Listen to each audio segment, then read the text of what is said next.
Welcome back, everyone. Today is prep day for Shabbat, a day set aside by God for rest, fellowship, and time with Him. One of the ways that I like to prepare my heart and my home is to do all of the work ahead of time so that when Shabbat comes, my hands can rest and my focus can be on Him. Today, I'll be making biscuits, a simple, nutritious, comforting food that you can prepare ahead of time and is ready to just be warmed with no labor on Shabbat. So won't you join me? Start by gathering the things that you'll need for this recipe, which is a mixing bowl, milk, flour, butter that has been frozen or extremely cold to make it easier to grate into your flour, salt, baking soda, and baking powder. Let's start with our flour. I like to spoon the flour into the cup so that it's not packing in there, and then I get somewhat of a uniform amount of flour with each cup versus using the scale and measuring down to the gram. So we will just spoon in our flour and make sure that you level off your measuring cup. So it'll look like that. Dump that in your bowl.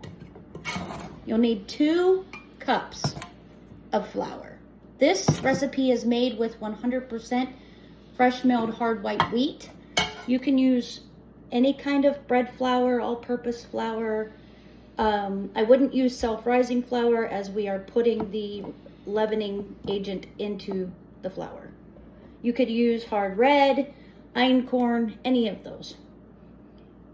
All right, so then you're gonna take your stick of butter and you're going to grate it into your flour. I just have your basic cheese grater. I usually use this side to make it a little easier when I want to incorporate. So I'll be right back. Okay, so after you have got your flour grated, and most of it out of your grater, set your grater aside, and you're either going to use a fork for this process or your hand. I usually typically use my hand. That way I know that it's getting well incorporated. And you're just going to mix this in and kind of squish it a little bit. You want your flour to come almost to like a grainy, like sand mixture once you have your butter incorporated into your flour.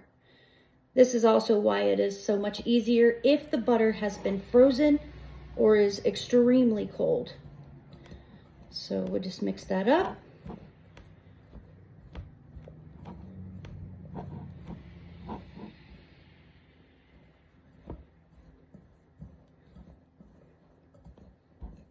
Okay, so it kind of looks like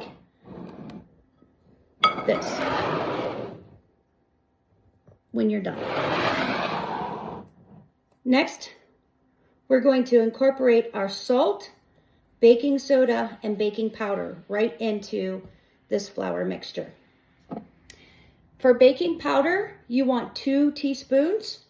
I'm going to be using a half a teaspoon measurement simply because that's what fits into my jar. But you want 2 teaspoons. So 1, 2, 3, all right, 2 teaspoons. Then you want 1 teaspoon of salt. Now, if you use the salted butter and you don't want a whole lot of salt in your recipe, you can leave this out. It is purely your preference. So this is 1 teaspoon of salt. And then we're going to do also 1 teaspoon of baking soda. These 3 things together are what's going to give you your biscuits rise, to make them that fluffy.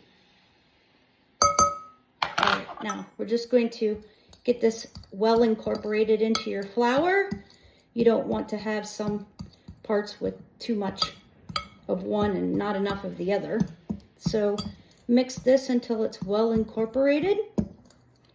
And then we're going to add in 1 cup of whatever milk you choose to use. You can also use buttermilk for this recipe to give you that buttermilk biscuit flavor. I don't have any right now, so I'm just going to go in with regular cold milk right out of the fridge. 1 cup. Pour that in and mix it up until you get a shaggy biscuit dough.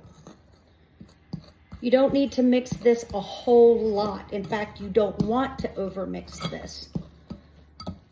Just want to get all those bits of those dry bits of flour incorporated into that liquid. Once that's happened, then you can stop mixing. So just mix it up here.